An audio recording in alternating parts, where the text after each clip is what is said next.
ዝና ዛሬ ብሩክን ለማናደድ እንደዚሁም ብሩክ ያለበት ቦታ በመከሰቱ ያስከተለበት ትልቅ መዘዝ አለ።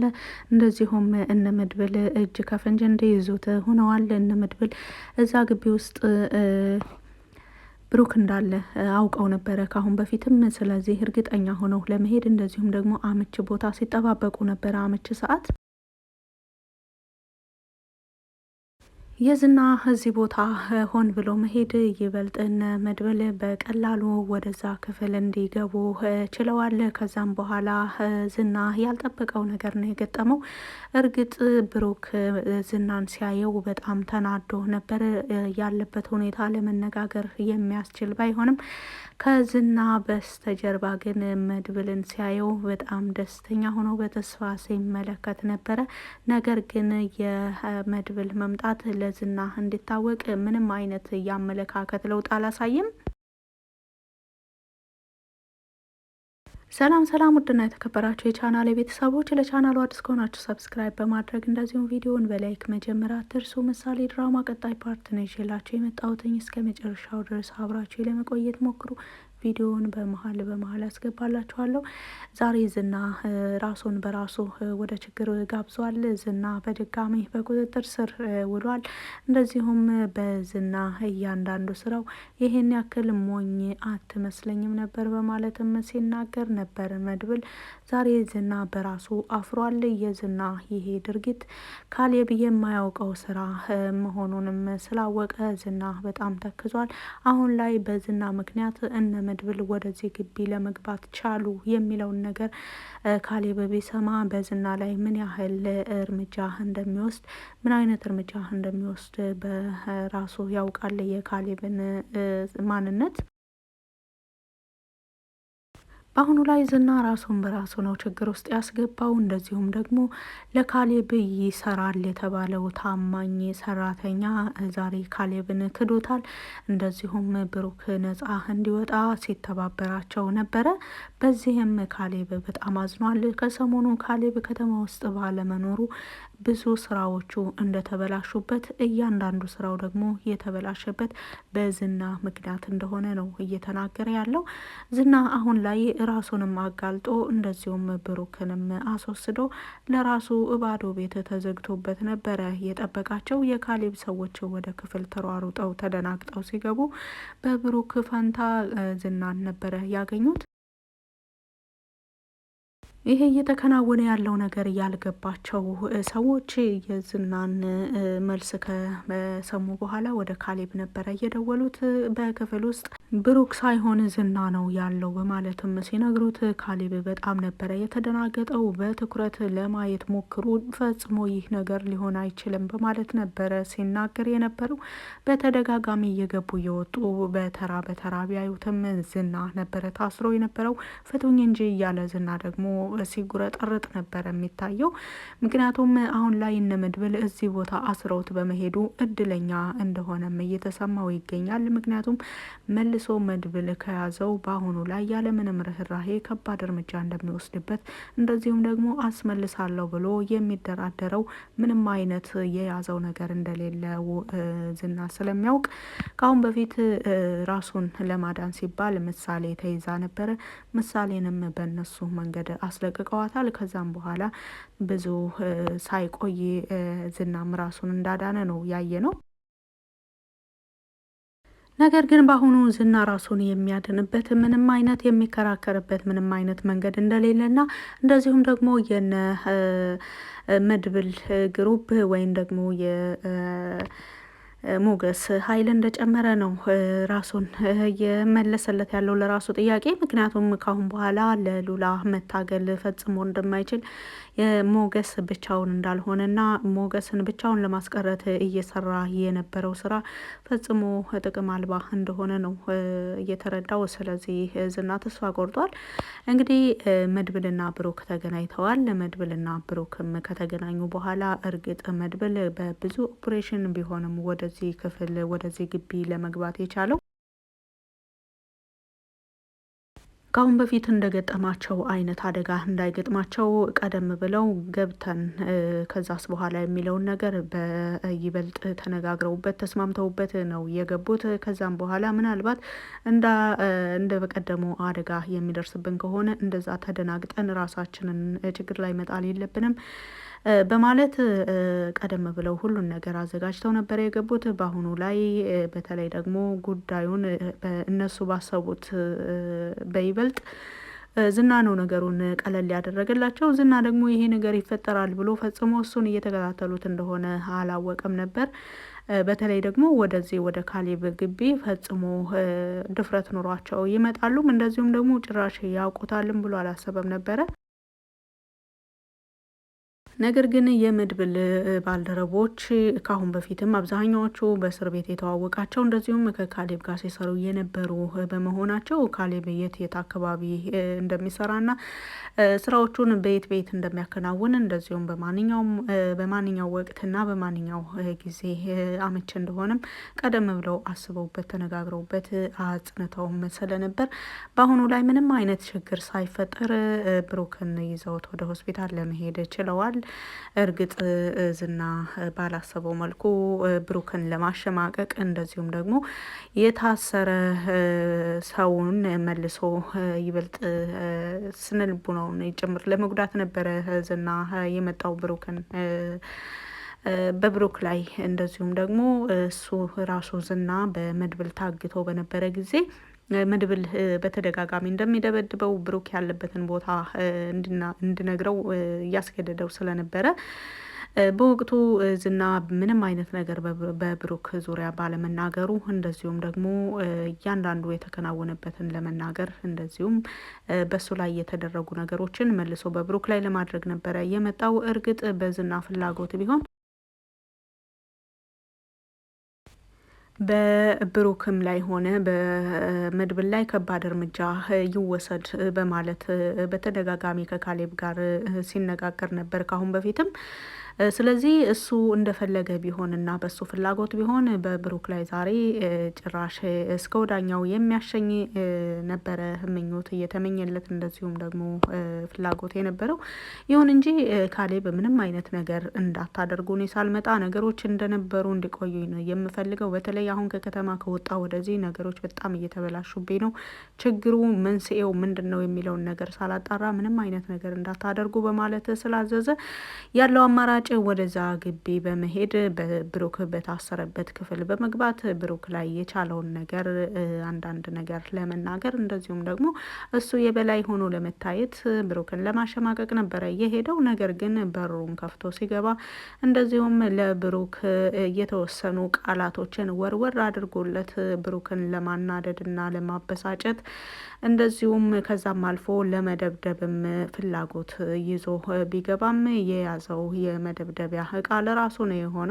ብሩክ በዚህ ሁኔታው ለዝናም ሆነ ለመድብል ምንም አይነት መልስ የሚሰጥበት ሁኔታ ላይ አልነበረም። ከመጠን በላይ ተደብድቦ አቅሙ ሁሉ ደክሞ ነገር ግን ሁሉንም ነገር እያየ ነበረ።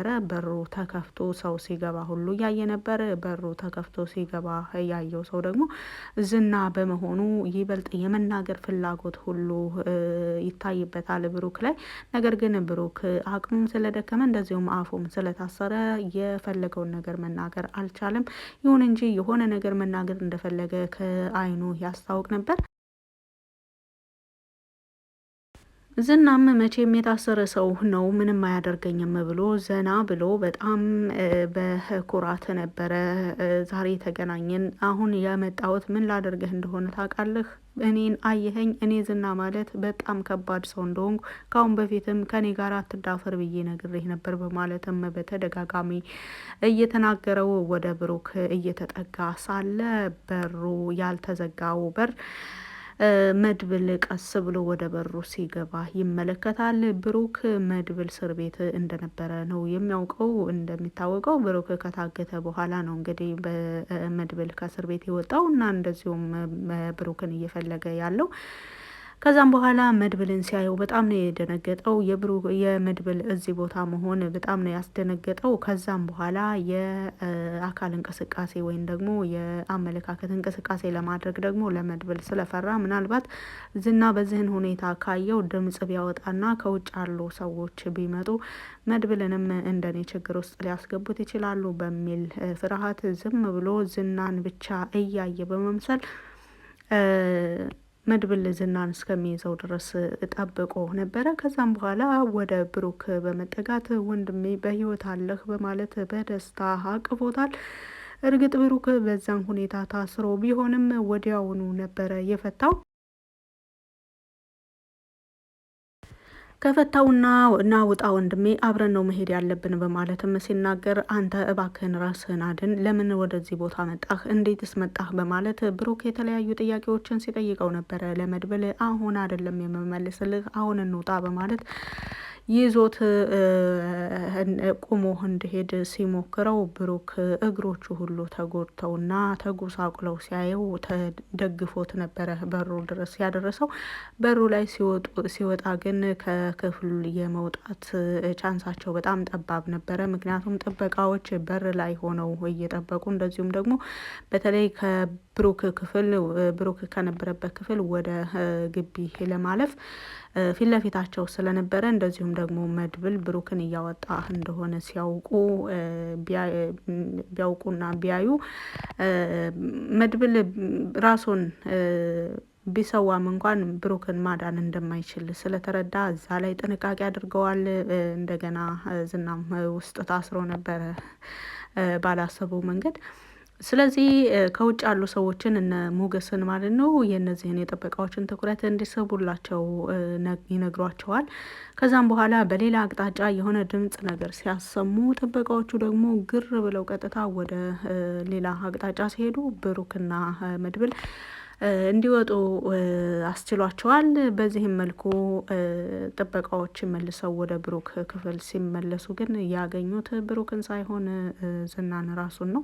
እንግዲህ በዝና ሁኔታ ካሌብም ከባድ የሆነ ንዴት ነው እየተናደደና እንደዚሁም ድምፁን ከፍ አድርጎ እየተናገረ ያለው።